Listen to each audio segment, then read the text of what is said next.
Welcome to the Men's Health Unscripted podcast with Patrick and Cam, where we focus on your entire health, mental, physical, spiritual, and emotional to make sure you are good to go every day. Welcome to the Men's Health Unscripted podcast with Patrick and Cam. Today we've got a very special guest. Forbes named him the modern voice in health and wellness. He is the president and founder of Liquivida, Sam Tejada. Also a former firefighter-paramedic. So Sam, you got a lot of stuff like in your history and background that I think brought you to today. So let's first start it off. How you doing? Pretty good, man. How about yourself?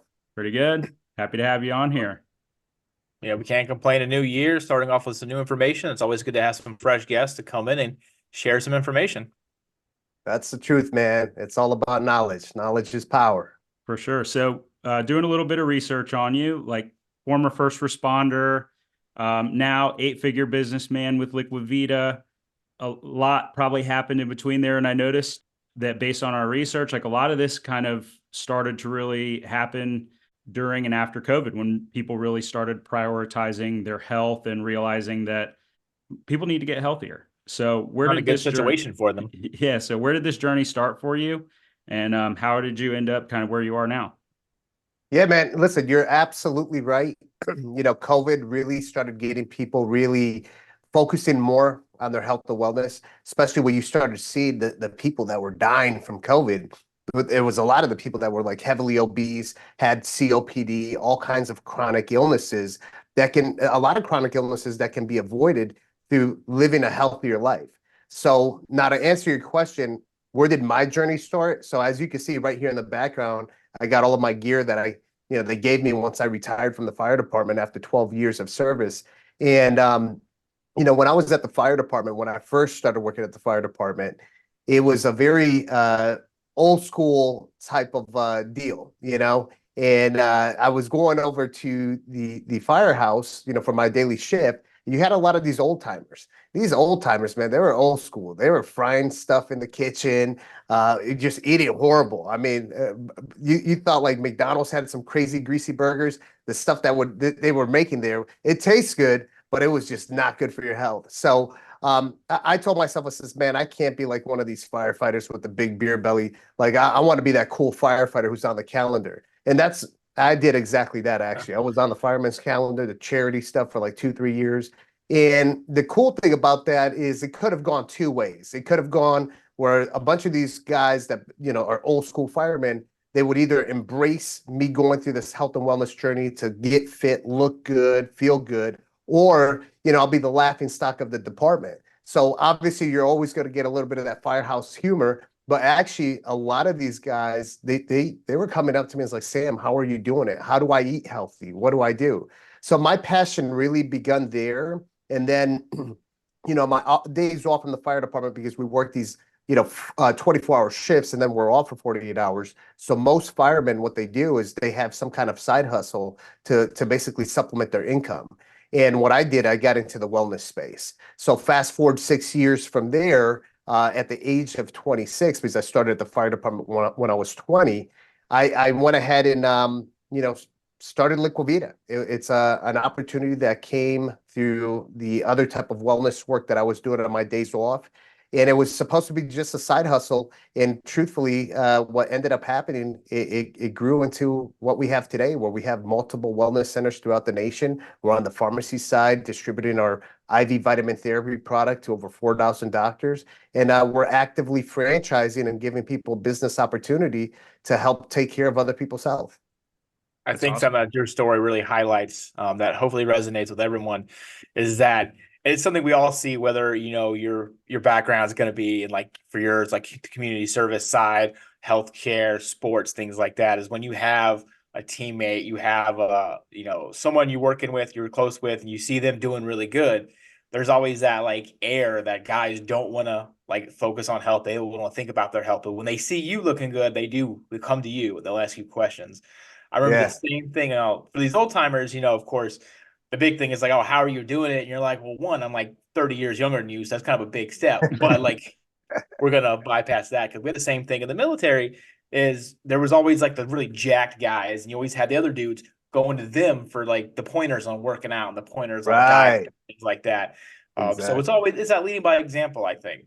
And that's Right. something that we should all kind of focus on. We should all strive to lead by example, but also don't be reserved, don't be held back from seeing that example and just picking their brain.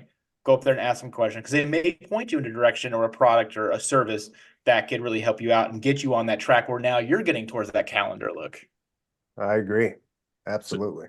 So I got to ask, I mean, I'm sure that a lot of the old timer firefighters had seen your performance as a firefighter. Were you just like sprinting past people, climbing up the ladder faster? I mean, what was it, do you think, other than maybe the aesthetic look, like performance at your job? Do you think that attracted some of the old timers to kind of think like, maybe I can change the way that, you know, my health trajectory is going, and also change the way that I perform at my job?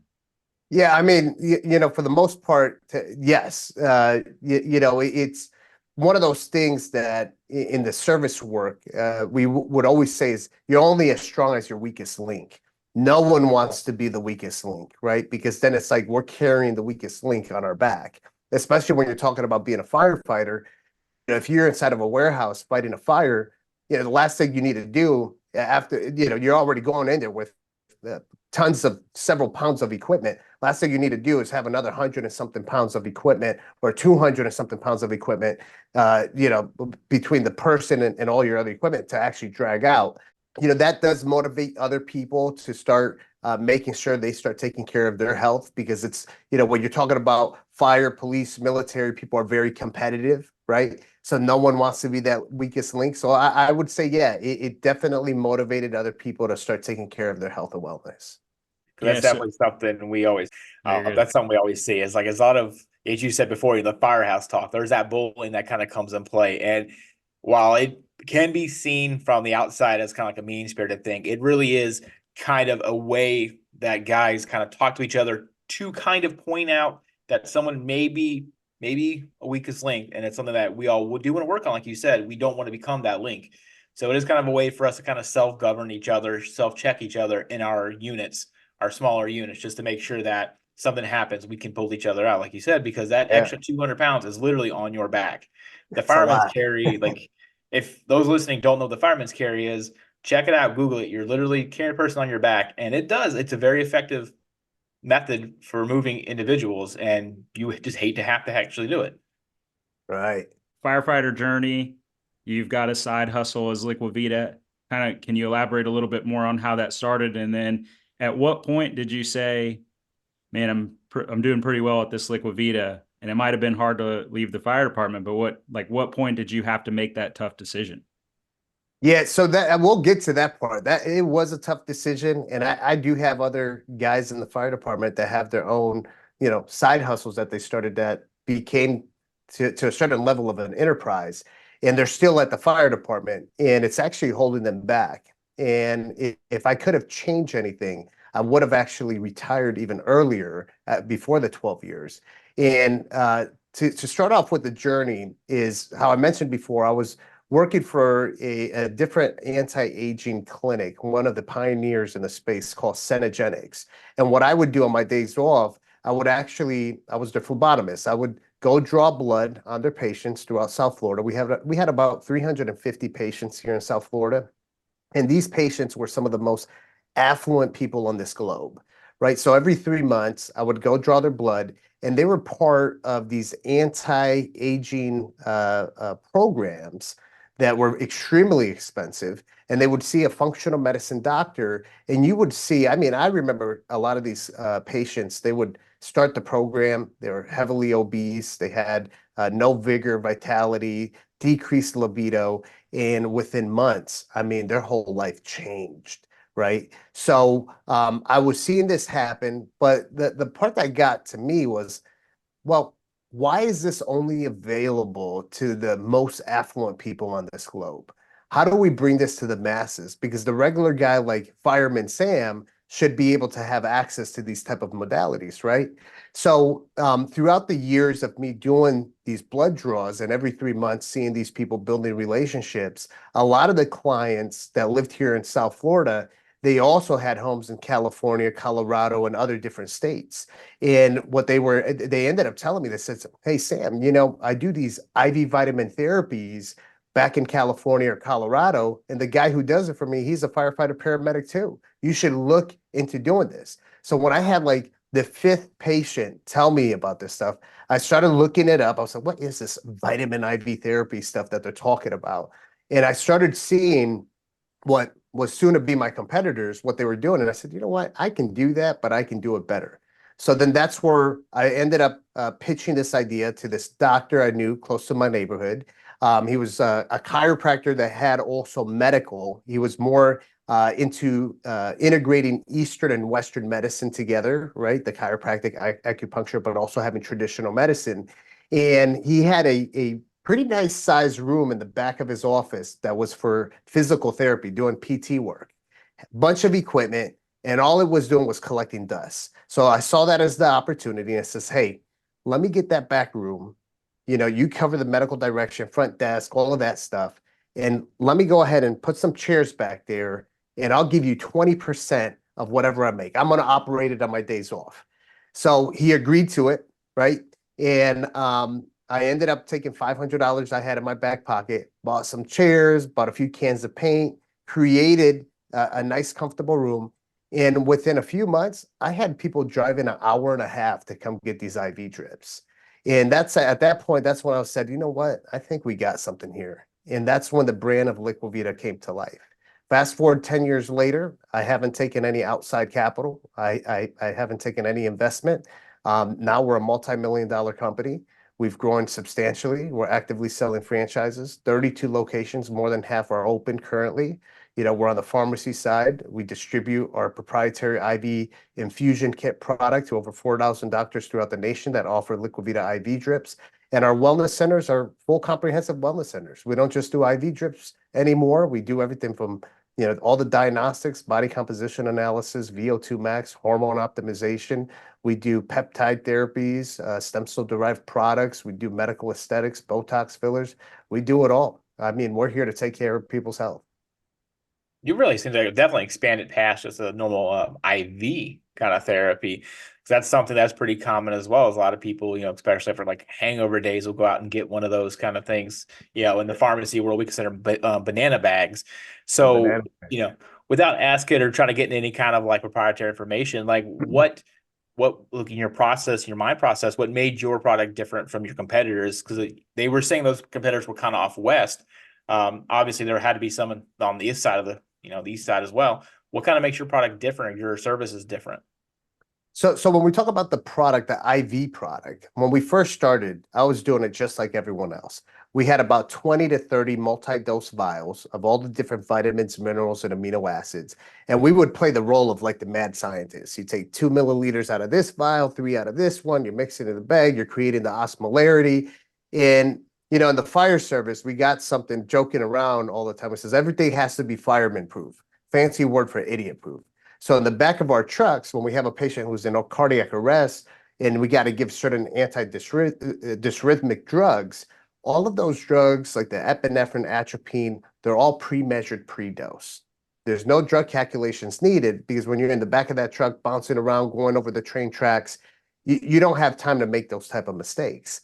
So looking at the process of these 20 to 30 different vials, doing drug calculations, I told myself, I said, if we're really going to grow this thing to the level that I think I can grow it to, where we have locations everywhere, the last thing I need is that little young nurse that was out partying the night before, and all of a sudden they don't remember the certain drug dosages to create these IV infusions. And now we got a patient who has some kind of debilitating issue because there was an overdose or even an underdose, right? So part of that, even though we're talking about vitamins, minerals, and amino acids, you give a patient too much zinc, it can cause irreversible hearing loss. So what did I do at that point? I said, you know what? This needs to be fireman proof. So I went ahead and I reached out to a few chemists and pharmacists on a 503B pharmacy side. And we started, strategizing, how do we make this where it's all in a few vials, right? Where it's compliant based off of USP 797. Right. And then at that point, we came up with the concoctions that are, going to be approved because it's 503B, through the FDA compounding list that they have.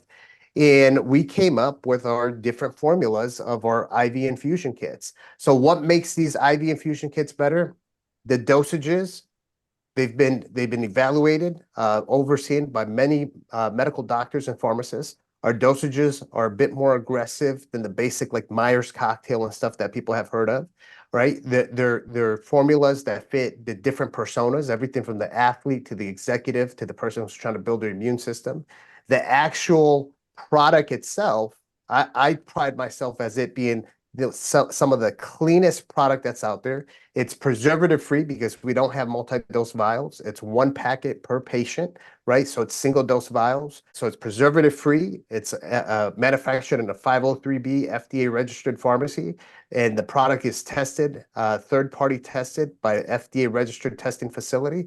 So all of the components that are inside of that kit are to the highest standard. We have IV drip tubing that have micron filters that can filter up to 99% of bacteria that can potentially go into the bag throughout the mixing process. So we do have the best IV infusion product that's out on the market. That's Now, awesome. I hope I know that everybody listening can't see, but I hope Wheelie saw that shit-eating grin on Pat's face right there. So we talked, we talked to several people about their products over the 3 years we've been doing this, and the fact that you're just mentioning 797, you're mentioning 503B on your own just gets our dicks hard.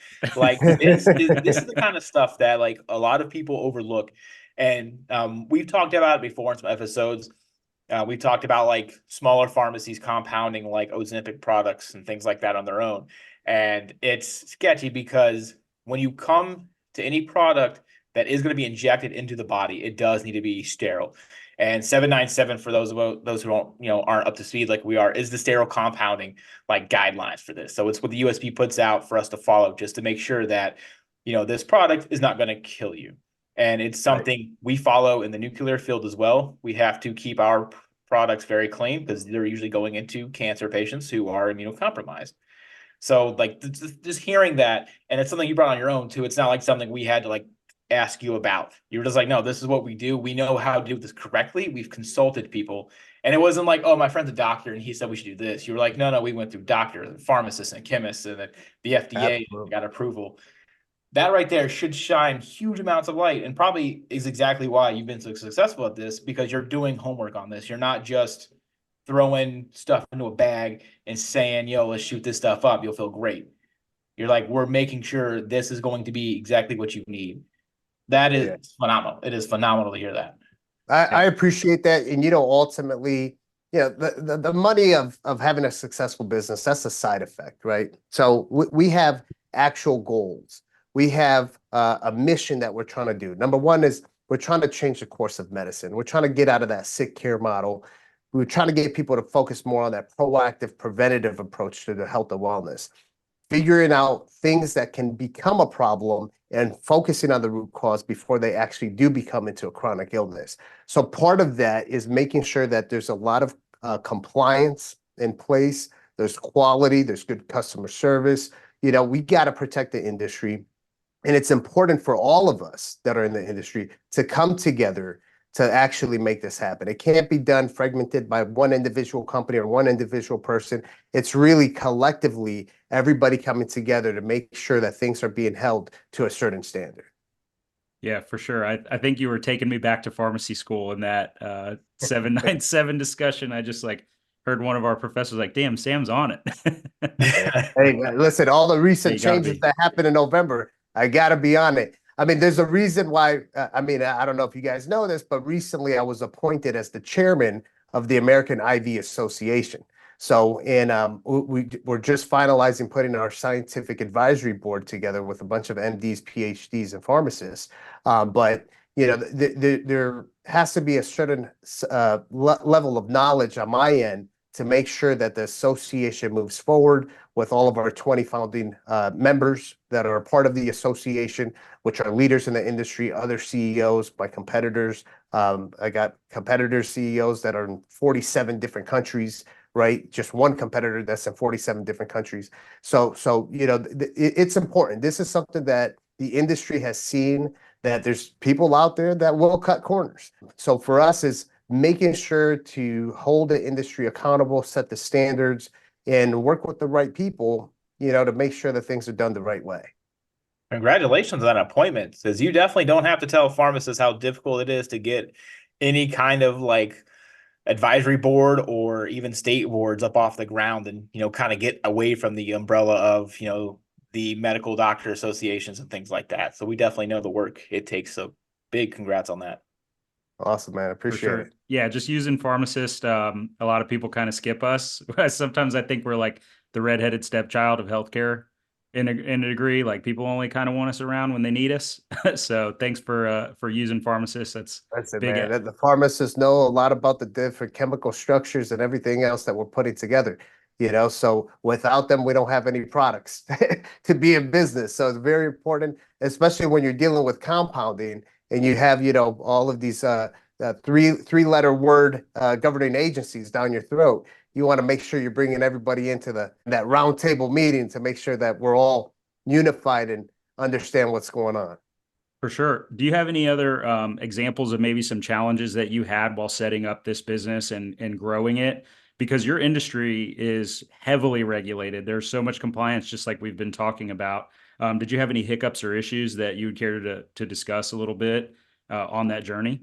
Yeah, truly, when you start talking about regulations and compliance, I think at the point in time that you have a multi-unit type of business and you're actually starting to explore bringing your business to other states, that's where it gets very unique, right? When you got certain states where they allow the practice of corporate medicine, right?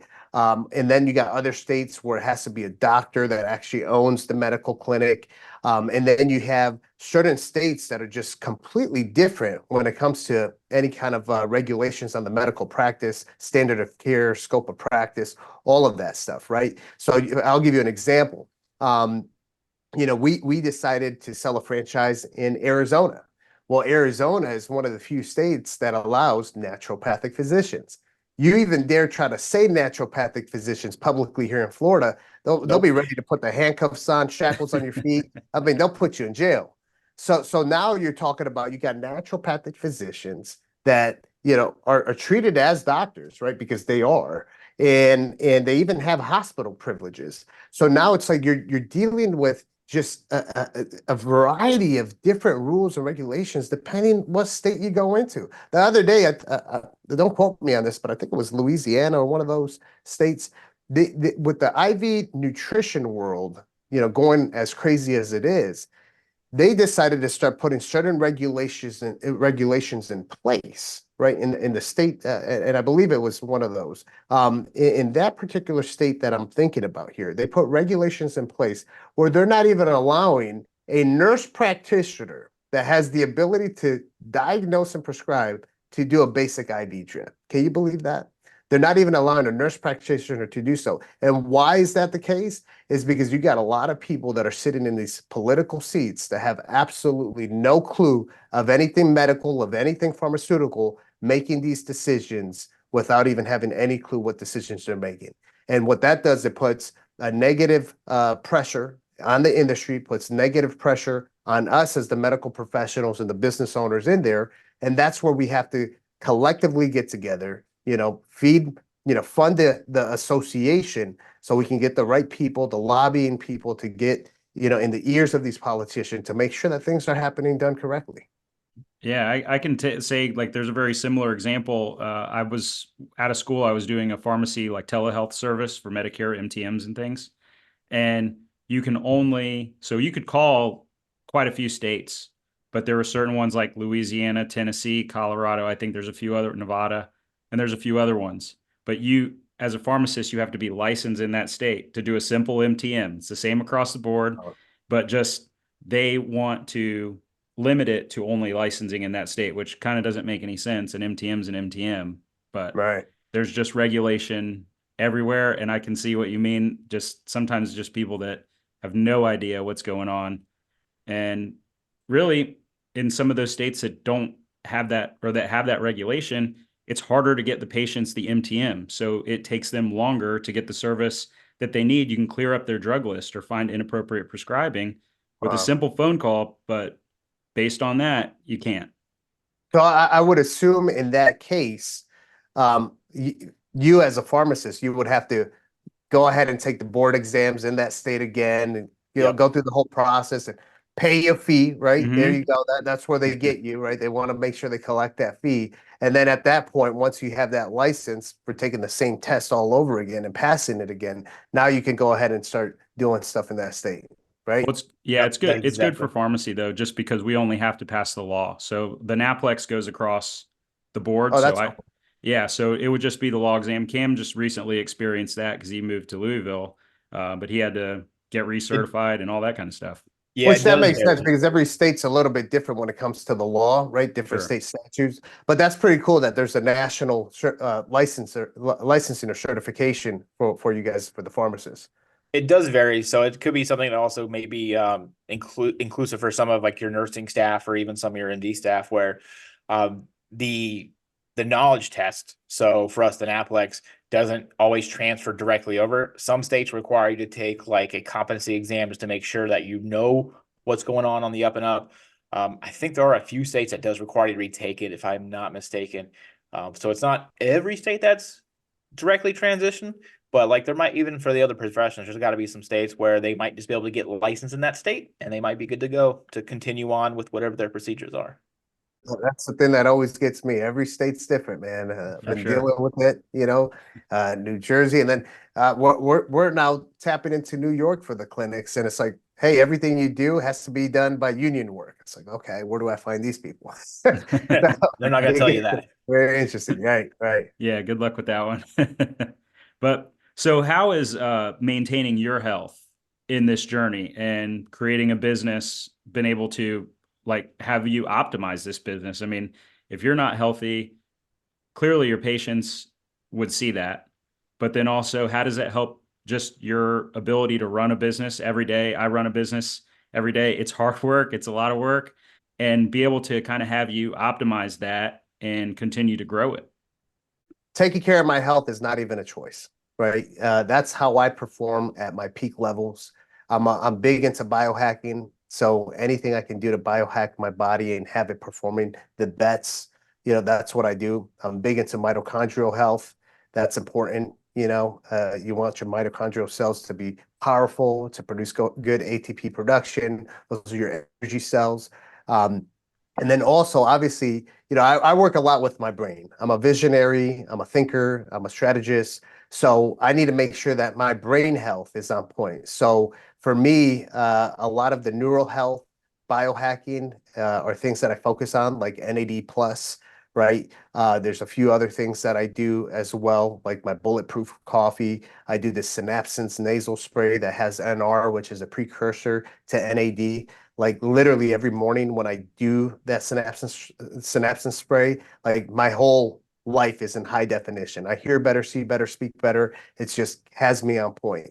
So I'm really big into brain health, but then, overall health as well too. For me, part of it is making sure you look under the hood, making sure you're seeing exactly what your levels are. So one of the things we offer at our wellness centers is doing a comprehensive blood analysis. It's not like when you go to your typical general practitioner, to your doctor that, you see your primary care physician, where it's like 2 to 3 pages of blood work.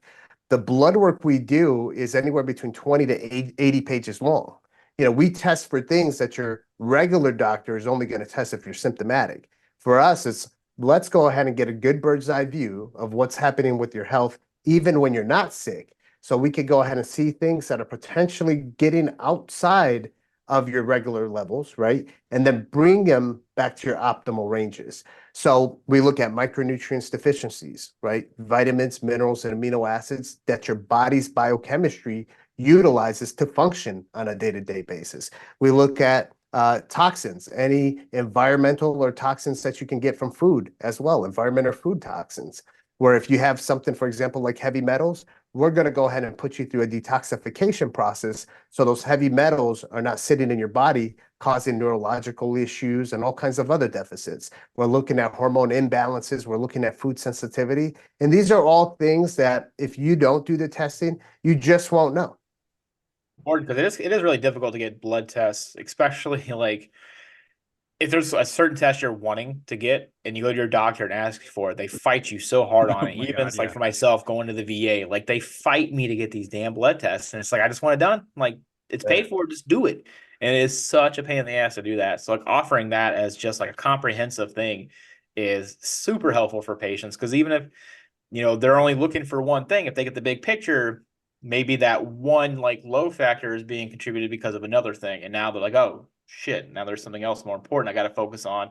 And it just kind of brings everything back to track. How many times have you heard that story where close friend, family member, or a friend of a friend starts feeling a little sick, goes to the doctor, and then the doctor, they run all their tests, and the doctor ends up telling them, hey, sits down next to their side, puts their hand on the lap and says, sorry to tell you, but you have stage 3 or stage 4 cancer, right?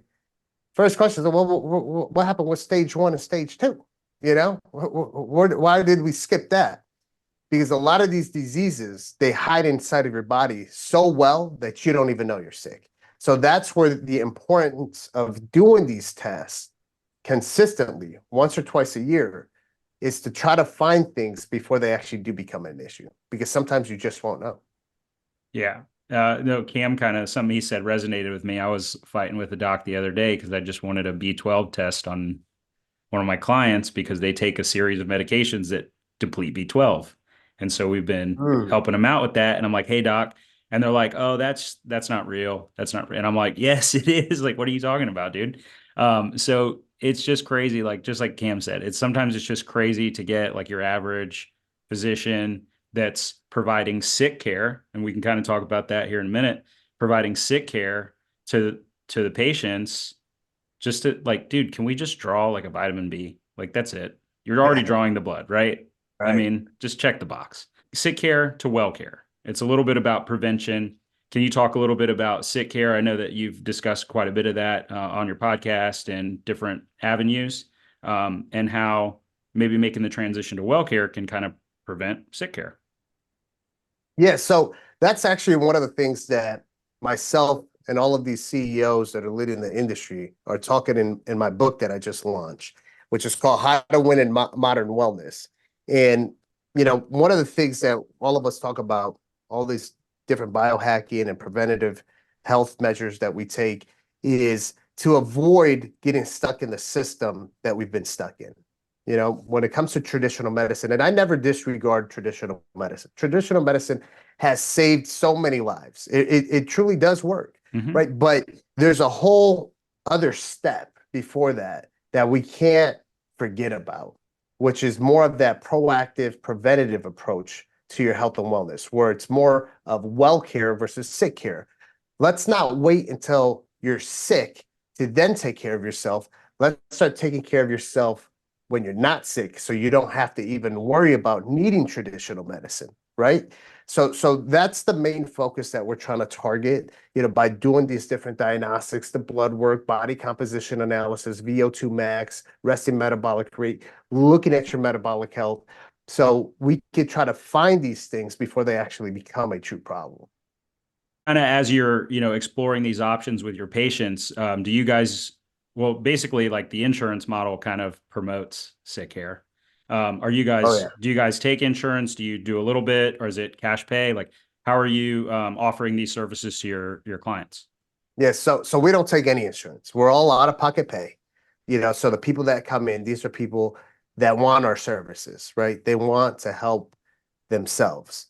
And they're going to actually do what we tell them to do. They're paying cash out of pocket. Why not do what we tell you to do? So, and that's truthfully, it's actually one of the most rewarding parts of the job. Like obviously when I graduated high school and I had to figure out what I wanted to do for a living, and I decided, you know what? I was a lifeguard back in high school. I says, you know what? I'm going to stay into the rescue. I'm going to take it a notch above, and I'm going to be a firefighter-paramedic. I'm going to be that so-called hero. What more rewarding job, than being a hero? Firefighter-paramedic. Everybody loves the fireman. And truthfully, I'll tell you, it wasn't the most rewarding job. The most rewarding job is this, and I'll tell you why. Is we'd get these 911 phone calls, go to the patient's home. We'd take them to the ER, transporting them to the hospital. We tell them exactly what they need to do. You hear the doctors telling them, hey, you got to take your medication, you got to exercise, you got to eat healthier. Guess what? 2, 3 days later, we're back at that person's house, taking them back to the hospital. So it's just like, man, all of this, like, I don't see any of my hard work here being this firefighter paramedic. I don't see any of it coming to fruition, right? And don't get me wrong, 10% of the job was, getting that big fire, saving somebody out of fire, car accidents. You get those saves, and those are extremely rewarding. But about 80% of the job, right, was the complete opposite. Now, with what I'm doing on the preventative health side with the wellness centers, it's actually the complete opposite. It's about 80% of the people that come in, 80 to 90%, you actually see all of your hard work come to fruition. And that's rewarding there. When you can see someone who comes in who's 100 pounds overweight, visceral fat percentage out of the roof, and then all of a sudden 3 months later, they're a whole new person, different self-esteem levels. They'll have lost weight, bought a whole new wardrobe, saved some marriages along the way. That there is rewarding. Yeah, that's I think awesome. that is a pretty big reflection with the current insurance model, because a lot of people we've spoken to, they have their private practices where, yeah, they're a cash system, they're a self-pay system, and you'll sometimes hear the patients kind of grumble and complain about it, like, oh, why wouldn't my insurance cover it? And honestly, like, if as a patient, if you're feeling that way, give them a call, give the insurance a call, and just kind of ask them, like, they don't cover anything like this.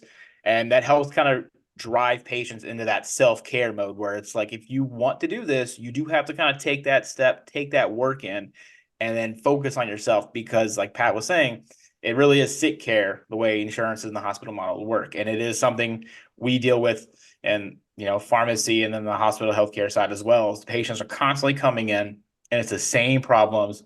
You fix them up, you tell them what's going on. You'll spend hours counseling them, talking to them, getting to know them, and then they're back there next week for the same shit. And you're just like, mother of God, what is Yeah. happening here? So at least Yeah. that's one benefit we have to this kind of bullshit we got in our lives, is that it is helping to drive self-care for at least newer generations of people. For sure. That's the truth. And I actually just heard that today on a podcast where a guy was talking about how the insurance-based model is actually more of like managed care, where what they're doing is just managing what prescriptions you're taking, managing what symptoms that they're trying to just avoid, not focus on the root cause, managing when you're going to go see your doctor again, what surgeries you're getting. And it's really not what you need, to have better longevity, better vitality, better quality of life. It's more of taking this proactive approach to your health. Yeah, I feel like the insurance model enables people to be sick because they can go somewhere and essentially you get a service for free or a copay. It's cheap. Mm-hmm. If you go see a cash pay service, you're going to pay a little bit more. But really, at the end of the day, after you've gone through all the hoops with the insurance and paid your copays and your deductibles and everything, you've probably spent close to the same amount. But Right. it doesn't, and it doesn't seem that way. But the bills add up, especially if you have a hospital stay, if you're polypharmacy, doctor, specialist, all that stuff adds up, and you can kind of consolidate it down. Yeah, either way, you're going to pay, right? But I just think that insurance model just enables so many people to just stay sick. Yeah, I agree. Sam, you kind of talked a little bit about it. What's your favorite part about being an entrepreneur and seeing your businesses and your ideas flourish? I mean, it's a great feeling, right? When you see them flourish. And don't get me wrong, you got your ups and downs. It's not easy. But if I were to say my favorite part of it is, truthfully, it's being able to help people and help people throughout the way. And I'm not just talking about on a clinical standpoint, helping people with their health and wellness, but also as a franchisor, helping people that also want to be entrepreneurs, teaching them the ways of how they can become successful, how to manage a business, and how to help other people through all of the different resources that I've created. So for me, that's probably the most rewarding part, is being able to just, create jobs, create business opportunities, and most of all, help people with their health and wellness. That's something that is refreshing to see with kind of newer generations of entrepreneurs, is that you know, you think about like, especially business, and then I like to make the analogy to cooking here. You have the older businessmen, and they're like your grandma. Your grandma can make bomb meatloaf. Like it's the best you've ever had. It's all you ever want. But then when you ask your grandma for the recipe, she ain't telling you shit. She will take it to the grave, and you're like, what the fuck? And like like, I want to make good meatloaf too, but like I need some kind of details here. And it was kind of Yeah. refreshing with the newer entrepreneurs is that like yourself, you know, you're saying you're willing to mentor, you're willing to kind of be there and show, give examples, kind of direct guide. Now, yeah, you're not going to give, you know, that secret like touch of love you're putting into the meatloaf, but you'll lay out the bones. You're like, this is what you need to Right. make that meatloaf setup, and then it'll treat you right.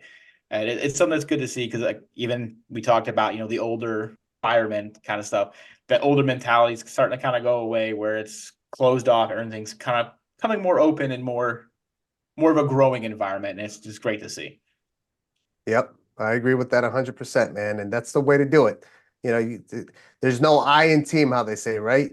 When you remove the I from ill and replace it with we, what do you get? Well, a well-put organization, well-put people. So that's what it's all about. Trademark that awesome. shit, I tell you. You haven't already, right? So last question, what is your favorite procedure or IV drip or something that you really found a lot of benefit or that you've seen a huge benefit with some of your patients or clients? Man, to pinpoint one is not easy, right? But I would say it truly is the different peptides, and specifically, you know, peptides to help with like neural health, any kind of nootropics. And truthfully, on the nootropic side, the absence nasal spray is going to be my favorite one. I do it every single day. The synapsins nasal spray has the methylated B12 in it. It has RG3, which is the most potent pharmaceutical grade of ginseng, right? And then it also has the NR, which is the precursor to NAD. And that thing just makes you sharp as a tack, man. I love it. You might want to change that ginseng's acronym around because we don't need people breaking their ankles left and right. Like the real RG3. Right. Awesome. Sam, it's been an absolute pleasure talking business, talking health and wellness. I mean, this has been a really comprehensive podcast, and I know our audience is going to get great benefit out of it. Thank you for coming on. And anybody who was looking for more information, I'll include all the websites, Sam's book, and any publications he's been in the description. Sam, thank you so much for coming on Men's Health Unscripted and helping out our audience and us. Awesome, man. It's been a pleasure. Appreciate it, guys. Thank you, brother.